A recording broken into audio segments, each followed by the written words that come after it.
제가 요한복음 말씀을 나눌 때마다 특별히 좀 자주 드렸던 얘기인 것도 같아요. 이 15장, 16장 혹은 14장, 17장까지도 요 후반부의 말씀들이 예수님께서 이제 잡히시기 전에 마지막으로 이제 제자들의 발도 씻기시고 또 우리가 최후의 만찬이라고 얘기하는 제자들과 이렇게 식사를 하신 그 사건이 사복음서에 다 나와 있지만 그때 그 자리에서 어떤 이야기를 예수님이 하셨나 또 어떤 기도를 하셨나 이런 내용들이 가장 잘 기록되어 있는 것은 요한복음입니다. 그래서 몇 장에 걸쳐서 그 내용들이 나오는데 그 예수님의 마지막 명령과도 같고 또 인간적으로 본다면 십자가를 지시기 직전이니까 유언과도 같은 그 중요한 말씀들, 그 말씀의 가장 마지막이 16장이 됩니다. 그리고 이제 17장으로 넘어가면 그 말씀을 다 하시고 나서 하늘을 우러러 하나님을 향해 아버지를 바라보며 또 지금 남아있을 제자들을 위해 또 사람들을 위해 기도하시는 그 장면이 나오게 됩니다. 그 16장 그 가운데서도 또 마지막이 오늘 저희가 읽은 본문이에요. 예수님이 그 중요한 이야기들, 당부의 이야기, 또 위로와 격려와 용기를 주는 말씀을 다 하시고 마지막을 이렇게 말씀을 정리하셨다. 이렇게 생각하셔도 좋을 것 같아요. 자, 그래서 이 마지막 내용들을 저희가 좀 전에 읽었는데 예수님의 모든 말을 이 구절에 앞서서 다 들은 제자들이요. 앞에 얘기를 다 듣고 사실은 그 공생의 3년 정도 되는 동안에 예수님을 통해 귀한 말씀들을 많이 듣고 또 앞날이 어떻게 될 것인지를 제자들은 들었단 말이에요. 근데 이제 와서야 어떤 얘기가 나오냐면 저희는 31절부터 읽었지만 30절에 제자들의 말입니다. 이로써 하나님께로부터 나오심을 우리가 믿사옵나이다. 자, 이제 앞에 얘기들을 다 들어보니까 예수님이 비유로도 안 하시고 또 직접적으로 모든 걸 자세히 얘기해 주시니까 이제야 이걸 다 듣고 나니까 우리가 당신이 선생님이 하나님으로부터 오셨다는 것을 이제는 믿을 수 있습니다. 믿음의 고백이 다. 그래도 이게 어디예요? 예수님 십자가 지시기 직전이라도 그들이 깨닫고 믿게 됐다라는 어떤 그런 믿음의 고백을 하게 된 겁니다. 자, 31절 저희 함께 읽었지만 예수님이 이렇게 대답하시죠. 이제는 너희가 믿느냐? 이제야 믿냐? 뭐 이렇게 들리기도 하고 예수님 직접 말씀하시는 걸 지금 녹음해 놓은 게 없으니까 어떤 어조로 말씀하셨는지는 모르겠어요. 예수님이 대답해 주신 거죠. 그래, 이제 너희가 믿느냐? 자, 근데 예수님이 제자들이 믿는다고 했지만 그들의 말을 예수님이 그렇게 신뢰하지는 않으셨던 것 같아요. 그 다음에 나오는 내용이 그렇습니다. 32절에 보시면 그들의 믿음이 연약했다는, 그들이 입술로는 이제는 믿습니다 고백했지만 그 믿음이 연약하다는 것을 아시는 주님께서는 이렇게 말하세요. 너희가 다 각각 제 곳으로 흩어지고 나를 혼자 둘 때가 오나니 벌써 왔도다. 벌써 왔다는 거 우리는 알고 있죠. 왜요? 벌써 그 자리에서 마지막 만찬을 나누고 제자들 발을 씻기고 하는 자리에서 주님을 팔기로 결심한 가룟 유다 같은 제자도 있어요. 벌써 왔죠. 예수님을 버리는 때가 벌써 온 겁니다. 그리고 나중에는 나는 주님 곁을 떠나지 않는다, 배반하지 않는다 했던 베드로가 3번을 부인하고 나머지 제자들도 어떻게 합니까? 각자 예수님 말씀대로 흩어져요. 뿔뿔이 흩어져서 고향으로들 돌아가서 고기 잡기도 하고 집으로 돌아가는데 여러분 이걸 조금 해석해서 적용해서 말씀드리면 예수님을 따르기 전으로 도루묵 그냥 돌아가는 거예요. 지난 3년간 그 많은 가르침, 많은 기적을 보고 하늘의 뜻을, 아버지의 뜻을 예수님이 다 보여주시고 들려주시고 가르쳐 주셨는데 말짱 도루묵이 된 겁니다. 다 흩어져서 돌아가서 예전의 모습으로. 근데 예전보다 더 안 좋아졌죠. 기가 죽어서 큰 소리 치고 내가 훌륭한 선생님을 따라서 이제 다른 삶을 살겠다 나갔던 사람이 고향으로 돌아와서 초라한 모습으로. 사람들이 어쩌면 좀 비아냥거렸는지도 모릅니다. 너 그 예수라는 사람 따라다니더니 뭐 어떻게 된 거냐? 뭐 다시 돌아왔네? 뭐 이런 조롱을 받았는지도 모르겠어요. 여러분 그런 일이 있을 거라는 거예요. 알고 계세요. 실제 제자들은 예수님 팔고 배반하고 말씀을 저버리고 자신의 옛날의 모습으로 다 돌아가게 됩니다. 자, 그런 제자들의 모습에 서운함을 느끼거나 배반감을 느끼시는 게 아니라 주님은 오히려 그 제자들을 안심시키고 위로하시는 말씀을 하십니다. 마치 어린 시절 우리 부모님 같아요. 우리가 부모님께 잘해드리지 못하고 부모의 뜻을 실망시켜도 언제나 얘기하셨던 거 기억. 나는 괜찮다. 나는 괜찮은데 너 잘 챙기고 너 잘 되면 좋다. 그렇게 말씀하시던 꼭 어머니의 그 목소리 같아요. 뭐라고 얘기하십니까? 그 후반절 32절 후반절에 내가 혼자 있는 것이 아니라 아버지께서 나와 함께 계시느니라. 나는 괜찮다. 너희가 다 나를 버리고 떠나가도 아버지가 나와 함께 하시니까, 하나님이 나와 함께 하니까 내 염려는 하지 마라. 이렇게 얘기하셨다는 거예요. 여러분 어찌 생각해보면 그런 것 같아요. 우리도 믿음으로 우리 얼마나 그 깨달음을 얻고, 저도 설교하고 저도 예전에는 예배자로만 살아갈 때 말씀 듣고 깨달을 때가 있어요. 야, 이제 믿습니다. 내가 정말 하나님의 뜻을 위해 살겠습니다. 그런데 연약해요. 조금 지나면 뿔뿔이 흩어지는 것처럼 그냥 본래 제 삶으로 돌아가요. 게으르고 나태하고 욕심을 따라 살아가는 삶으로 그렇게 돌아갔던 경험이 저에게도 많이 있습니다. 어쩌면 지금도 그런 것 같아요. 오늘도 말씀을 전하지만 돌이켜보면 또 제 삶의 모습이 과연 이 말씀에 비추어 어떨까라 생각하면 자신이 없을 때가 있습니다. 언제 가능했습니까? 이 제자들이 예수님의 이런 가르침, 유언과도 같은 그 강렬한 말씀을 듣고도 다시 도루묵이 됐던 제자들이 나중에 사도로서 달라지는 모습은 결국 성령의 능력이었던 것을 기억하셔야 돼요. 그래서 내가 교회를 몇 년 다녔고 성경을 얼마나 잘 알고 교회라고 하면 제가 여러 교회를 다녀봐서 모든 것 잘 압니다 하는 분들도 성령 하나님께 붙잡힌 바 되지 못하면요, 우리도 이 제자들처럼 말뿐인 믿음이 될 수 있다는 것을 기억하셔야 됩니다. 내가 하나님 뜻대로 살았다면, 때로는 하나님의 뜻대로 선택했다면 그것도 하나님의 은혜요, 하나님의 능력임을 우리가 고백해야 되는 이유가 여기에 있습니다. 여러분, 주님은 고독의 자리에 계셨지만, 외롭게 되는 자리를 알고 계셨지만, 그러나 나는 아버지가 나와 함께 하신다, 그렇게 말씀하셨어요. 그러니 제자들을 원망하지 않았습니다. 자기를 배반하는 사람들을 욕하기는커녕 그들을 위해 십자가에서도 중보하셨던 분이 예수님입니다. 고독하고 외로우면요, 여러분, 서운해져요. 사람이 그렇습니다.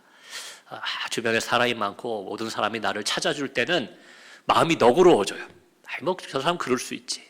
내가 외롭고 고독할 때는요, 왜 이렇게 뭐가 서운한 게 많고 그렇게 나쁘게 나한테 한 게 아닌데도 뭐 그런 게 자꾸 마음에 걸릴 때가 있습니다.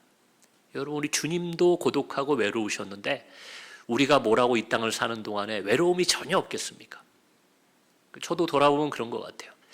막 사람을 의지해도 해보고 사람 때문에 막 기뻐하고 즐겁고 행복한 때도 있지만 결국에 인생은, 여기 무슨 유행가 가사 같네요. 인생은 혼자 하더라고요. 인생은 혼자입니다. 언젠가는 혼자 있는 시간이 와요. 마지막 때 우리가 육의 생명이 다할 때는 결국 다 혼자가 되는 게 맞죠. 그런데 그때가 아니더라도 하루 동안에도 여러분 잘 생각해보면 내가 많은 사람 가운데 있을지라도 그 고독과 외로움이 찾아옵니다.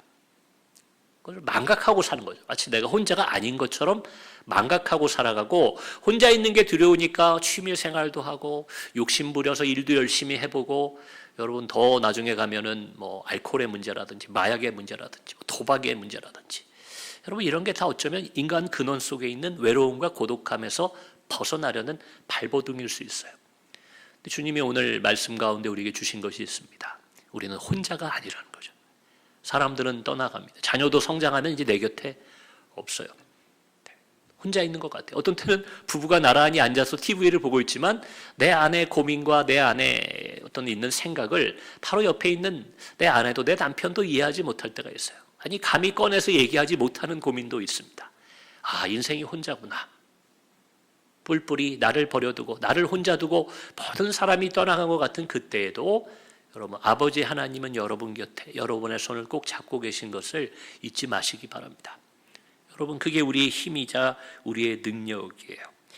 그러한 때가 오더라도, 혹은 그러한 상황에 여러분 계시더라도 외로워하지 마시고 고독해하지 마시고 사람 기다려 하지 마시고 하나님 안에서 너그러운 마음, 여유 있는 마음으로 살아가는 우리가 되면 좋겠습니다. 자, 그럼 제가 이런 생각이 좀 들어요. 자, 그러면 어차피 제자들은 능력이 없고 성령 하나님이 오실 때까지는, 성령을 받을 때까지 능력도 없고, 이들은 결국 예수님이 당부한 말들 하나도 행하지 못하고 다 흩어져 도망갈 터인데 예수님께서 왜 이 말씀을 하셨을까? 제가 이번에는 그 생각이 들어서 이 본문을 준비한 겁니다. 한 절 한 절을 빼서 보면 너무 중요한 말씀들이 이 요한복음 후반부에 가득해요. 16장에만 해도 너무 한 절 한 절이 너무 귀합니다. 자, 그런데 결론은 뭐예요? 야, 그럴 때 너희가 나를 버려두고 그리고는 나를 혼자 두고 흩어져서 돌아가는 그런 때가 올 거다. 왜 이 말씀을 길게, 차라리 이 말씀 지금 하지 마시고 부활하신 다음에 성령님 주실 때 그때 얘기하셨으면은 제자들이 좀 마음이 편했을 텐데 왜 이 얘기를 미리 하셨을까? 여러분, 그 내용이 오늘 본문에 나옵니다. 어차피 흩어질 거예요. 어차피 주님 배반할 거예요. 어차피 말씀대로 살지 못할 걸 압니다. 그러나 이렇게 말씀하시는 것이 33절에 그 이유가 나오죠. 이렇게 돼 있어요. 이것을 너희에게 이르는 것은, 앞에 나온 모든 내용들, 14장, 15장에서도 하셨던 얘기들, 또 16장에서 하신 얘기, 이것을 너희에게 이렇게 다 말한 그 이유는 뭐냐면 너희로 내 안에서 평안을 누리게 하려 하면, 이게 첫 번째 이유라는 거예요. 내가 십자가에 달려 죽고 또 너희 곁을 떠나가도 너희가 평안을 누리게 하기 위해서 여러 가지 이야기를 다 해줬다는 겁니다. 그 내용들을 여러분 제가 다 얘기하면 뭐 오늘 2시간짜리 부흥회나 강해가 돼야 되니까 그 간략하게 얘기드리면 어떤 내용들이 있었냐면요, 앞에서요, 천국이 약속되어 있다. 내가 아버지께로 가서 거기 처소를 준비하고 너희도 거기로 다 온다. 천국이 약속되어 있다는 것을 제자들에게 앞에서 가르쳐 주셨거든요. 그리고 또 어떤 얘기를 하셨냐면 내가 다시 올 거다. 그 얘기도 해주셨어요. 그리고 제일 중요한 거, 여러분 좋아하실 만한 내용인데, 이제는 너희가 직접 아버지께 구하면, 무엇이든 구하면 내가 그리 했던 것처럼 너에게도 아버지가 주실 것이다. 그 얘기를 다 앞에서 한 겁니다. 유언과도 같은 내용 중에 이 내용이 다 포함되어 있어요. 그러니 어떡하라고요? 당장은 그렇게 살지 못하고 내가 떠나가는 것 같고, 그리고 너희가 자리를 지키지 못하고 내가 가르쳐준 대로 아버지의 뜻대로 살지 못하더라도 평안하라. 너희에게는 약속이 있고 소망이 있다는 거예요. 그것 때문에 이 얘기를 길게 하셨다는 거죠. 기억하셔야 됩니다. 두 번째로 어떤 내용이 나와요? 너희가 환난을 당하나, 어디서요? 세상에서는.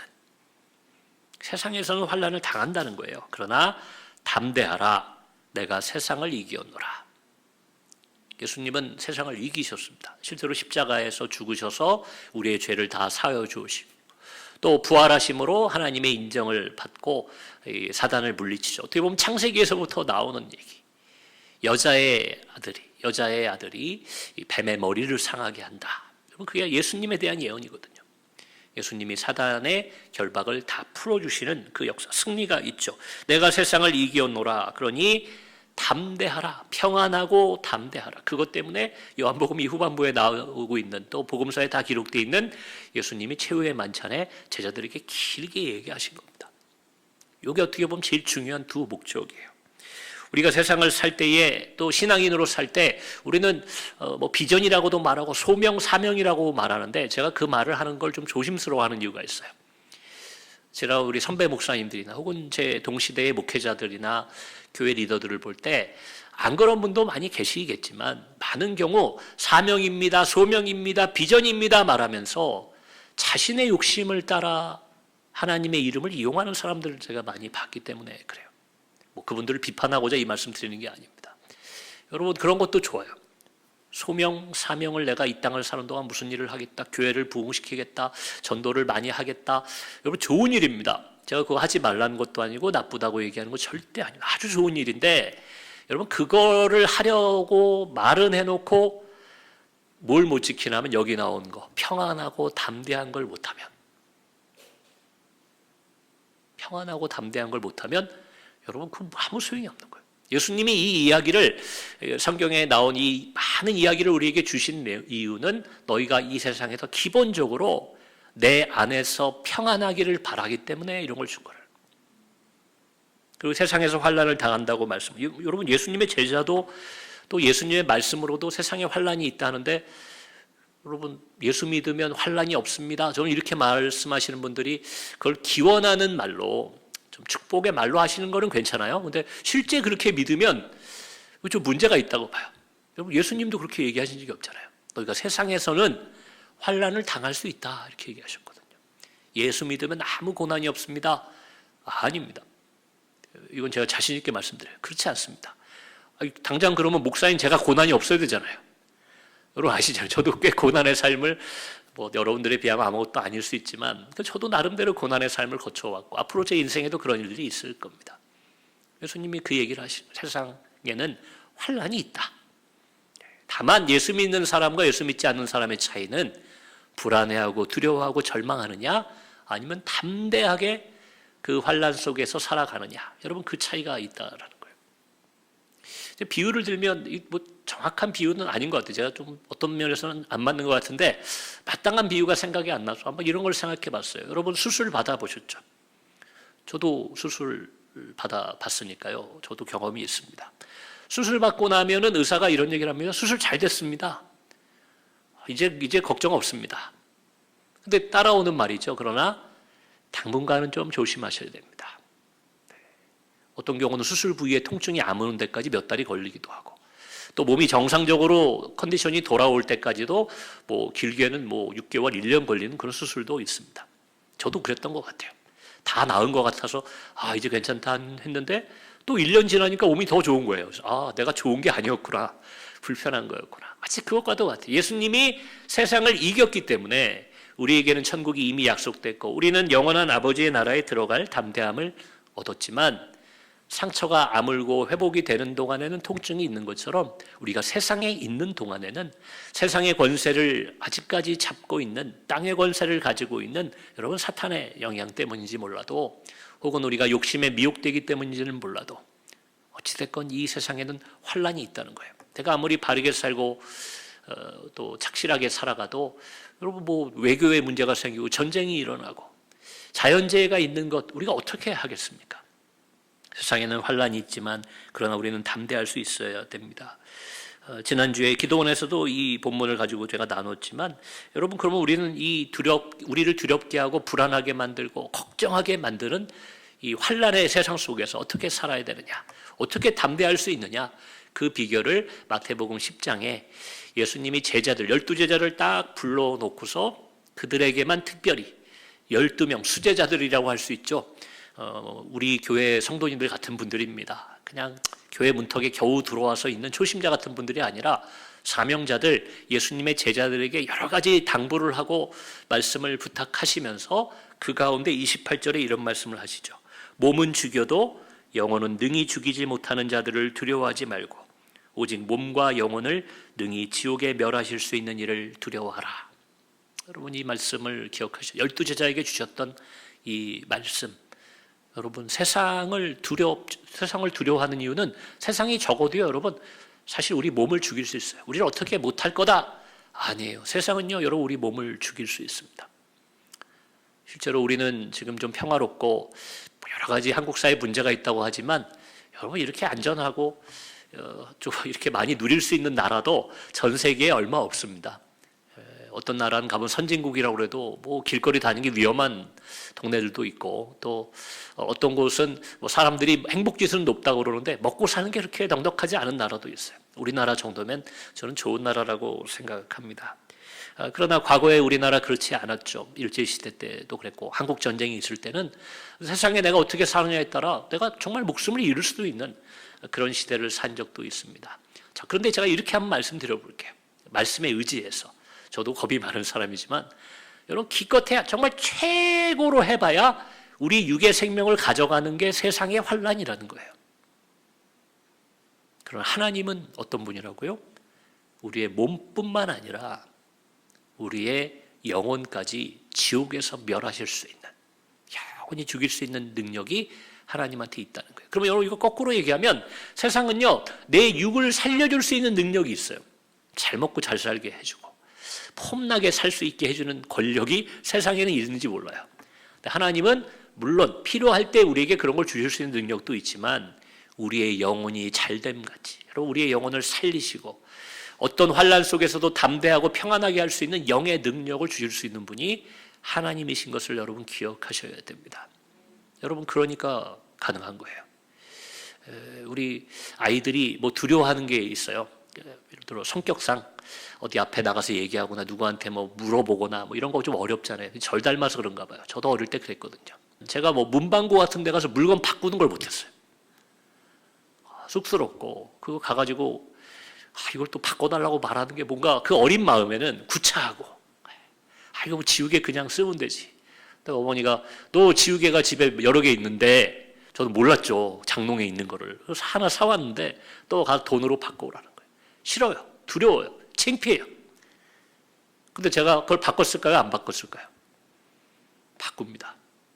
왜요? 엄마가 무서워서. 능히 내 종아리까지 때리시는 어머니, 창피만 줄 뿐만 아니라 종아리를 때리시는 어머니가 두려워서 더 큰 두려움 때문에 제가 담대하게 가서 지우개를 바꿔오는 거예요. 어찌 보면 우리 인간을 잘 아시는 하나님께서 우리 주님을 통해 제자들에게 말씀하셨던 내용이 그 마태복음 10장 28절이 아닌가 싶어요. 야, 너희 세상이 그렇게 두렵냐? 내가 세상을 이겼는데도 잠시 잠깐 사는 이 세상이 그렇게 두렵고 불안해서 죄짓고 타협하고 그렇게 살아가냐? 이제 좀 어떻게 보면 겁주시는 거죠. 너 나는 더 무서워. 선택하라는 겁니다. 여러분, 덜 무서운 쪽에서 담대하게 가는 겁니다. 우리의 영혼을 살리고 죽이시는 하나님이 예수님을 통해 세상을 이겼는데 우리가 너무 이 세상에 젊은이들 말로 쫄아서 살지 않으면 좋겠어요.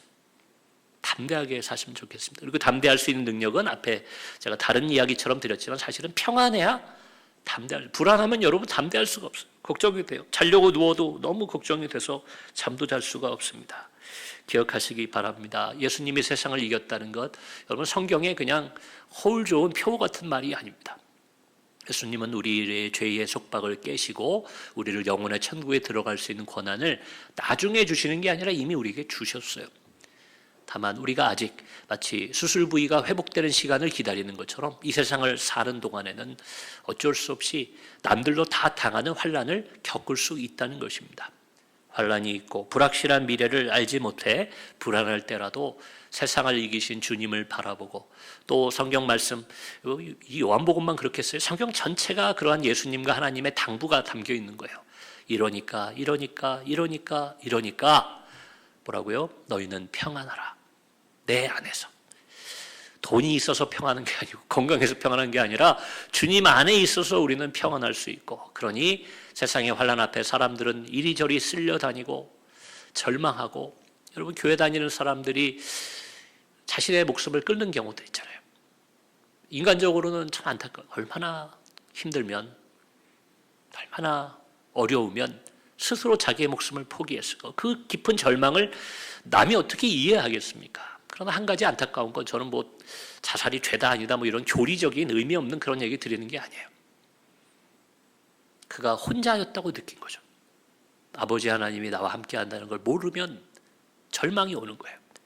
그리고 하나님의 말씀을 교회를 다녔는데도, 어떤 때는 목사님인데도, 그런데도 이 말씀 속에 있는 그 목적, 왜 이러한 말씀들을 주시고 많은 이적을 보여주시고 우리를 위해 십자가에 죽으셨을까? 우리가 이 땅을 사는 동안에 평안하고 담대하기를 원하셨는데 우리가 세상의 환난 앞에 그러지 못했다는 겁니다. 그리고 그것은 그렇게 목숨을 잃은 분들만의 책임의 문제가 아니라 말씀을 전하고 또 교회에서 우리가 서로 사랑한다 말했던 우리가 그것을 제대로 알지 못하고 전하지 못했다는 우리의 책임도 있다는 것을 기억해야 될 것 같습니다. 설 명절도 다가오고 또 여기 계신 분들은 가정의 어른들이신데 가정 안에서는 평안과 담대함이 선포되는 우리의 가정이 되면 좋겠습니다. 우리 하남종안교회도 다른 것들은 좀 부족해도요, 그 교회 성도님들은 그 교회는 참 평안하고, 그리고 어떠한 상황에서도 그 교회는 참 담대하다. 여러분 이거면 다 되는 것 같아요. 그러면 우리가 제일 주님이 기뻐하시는 교회가 될 수 있다. 저는 그렇게 믿습니다.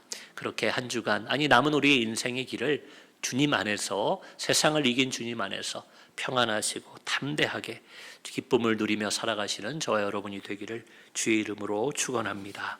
우리 시간 함께 기도하실 텐데요, 오늘 주신 말씀을 생각하시면서 내 안에 불안감이 있다면, 내 안에 너무 걱정이 크다면, 세상을 나는 지금 세상을 이길 힘이 없죠. 그러나 주님께서 이 세상을 이기셨고 우리에게 또 승리자의 자녀, 제자, 아니 그냥 승리자로 우리를 삼아주셨다. 그것을 믿는 믿음을 달라고 기도하시고, 그리함으로 평안과 담대함을 빼앗기지 않는 하나님의 자녀다운 삶을 살게 해달라고 바람을 담아 우리 주의 이름 한번 부르고 합심하여 기도하겠습니다.